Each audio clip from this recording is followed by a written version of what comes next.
Hello everyone, I'm your news anchor, Yali. Welcome back to our channel. If you haven't subscribed to our channel yet, hurry up and hit the subscribe button. So, let's get started. First, let's fly over to the South China Sea.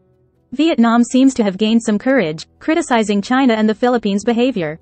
It looks like this maritime arena is heating up again. Analysts suggest that Vietnam appears to be telling everyone, I also have a stake in this sea. As for the Philippines, they seem to be preparing to throw buoys as a peculiar maritime version of the I have the biggest turf game.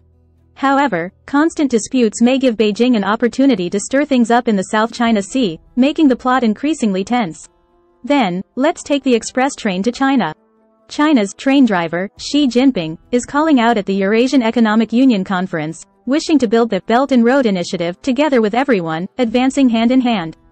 At the same time, China's standing in the electric vehicle battery industry seems to have shot up like a rocket, which must have Western electric car manufacturers biting their nails.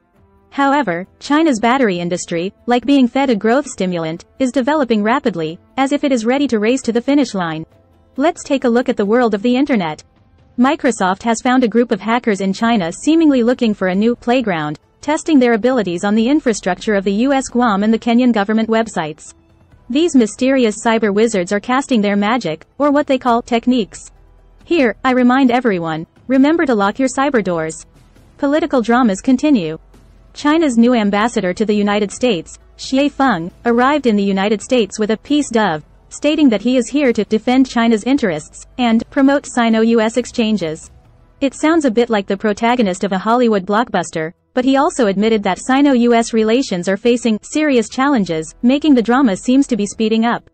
Elsewhere, we saw Indian Prime Minister Modi become a new popular star. He received a warm welcome in Australia like walking on a red carpet. In the north, Chinese Prime Minister Li Qiang and Russian Prime Minister Mishustin sit together, as if toasting to their friendship, ready to jointly confront Western sanctions.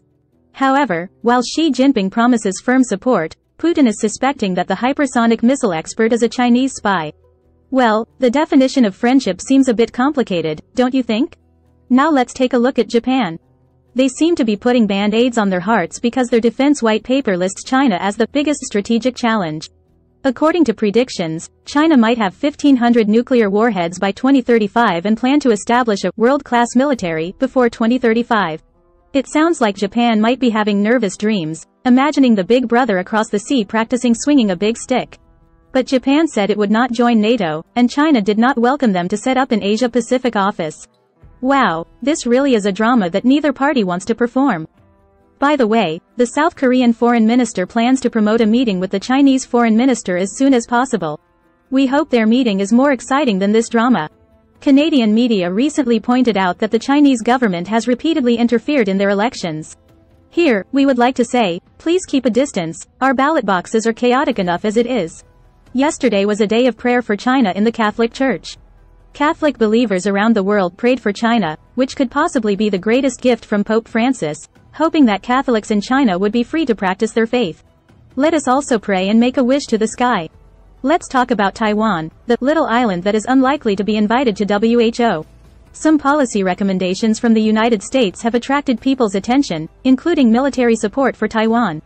It's like an elder brother witnessing his younger brother being bullied, inevitably stirring a protective sentiment, right? Next, let's look at another side of Taiwan. You may have heard of a Taiwanese documentary called 9 Bullets, which exposes problems under Taiwan's migrant worker system and also shows how foreign worker groups are exploited. Taiwan, it's time to wake up. Let's pay attention to this systemic exploitation. Let's talk about the political turmoil in Taiwan. The Kuomintang, Taiwan's largest opposition party, furiously criticized the Democratic Progressive Party for peddling war fears. They are calling on Taiwan's Vice President Lai Ching-te to stop selling the sense of national doom. It seems this political struggle is getting a bit intense. It seems the dispute between the Communist Party of China and Taiwan is not simple. Everyone is striving to gain the support of the voters. In the field of technology, Lenovo Group, the world's largest personal computer manufacturer from China, has seen disappointing recent performance. Their performance fell for the third consecutive quarter, with annual revenue in China dropping by 19%. It seems the demand for personal computers is really weakening. Have people turned to mobile gaming? Speaking of technology, let's talk about Amazon.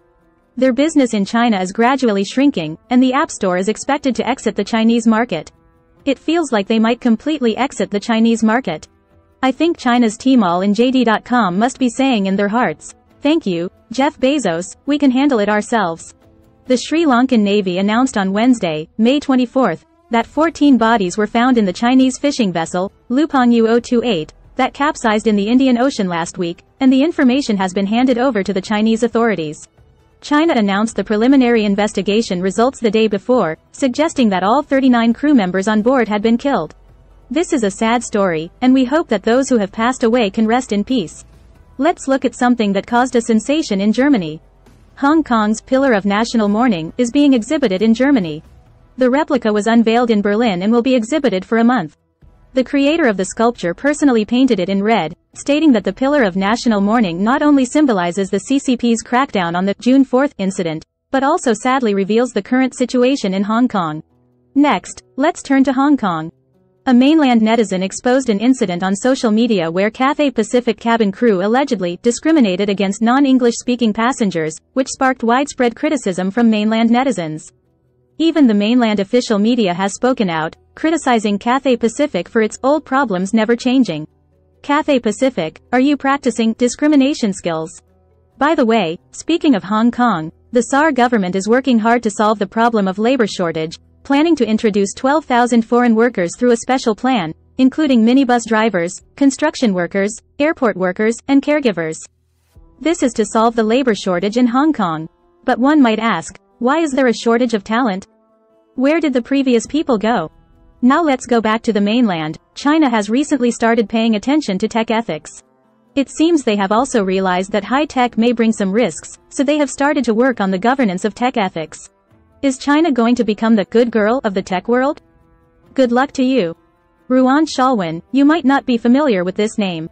He is a cyber activist who was arrested in China. His online pseudonym is Program Think. For inciting subversion of state power, he was sentenced to 7 years. His wife hopes that the second trial can be public, for fairness and justice. But the Shanghai High Court has postponed his case. What is China's judiciary waiting for? A new script for inciting subversion of state power. Finally, let's talk about the courier industry. Now, climate change has begun to affect your operations. So, Chinese courier companies, you need to actively respond to climate change. Only in this way can you achieve stable, efficient, and sustainable operations. Courier service is a necessity in everyone's life. Remember, the packages of the future may need to cross through storms and thunder to be delivered on time. Sounds a bit thrilling, doesn't it? That's all for today's news. Hope you enjoyed it. Don't forget to like, share, and subscribe to our channel. See you next time, take care.